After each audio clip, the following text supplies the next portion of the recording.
আর আল্লাহ রব্বুল আলামিন বলল, তুমি কলেমার শেষ অংশ লেখনি কেন?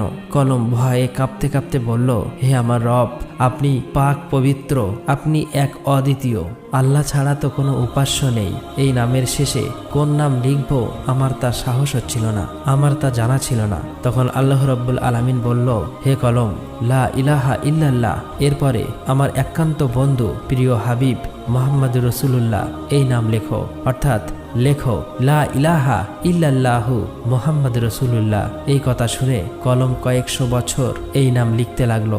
অতঃপর মহান রব্বুল আলামিন আর সে মুহাল্লার উপর বিশাল বিশাল স্তম্ভ সৃষ্টি করলেন এবং সেগুলি 7 তবক জমিন আসমানের ভিতর পুঁতে রাখলেন। তাফসীর কারকরা উল্লেখ করেছেন যে এক একটি স্তম্ভ থেকে আর এক স্তম্ভের দূরত্ব 700 বছরের পথ। তারপর আল্লাহ তাআলা আরশ সৃষ্টি করলেন এবং এই আরশ বহন করার জন্য সামান্য কয়েক মুহূর্তে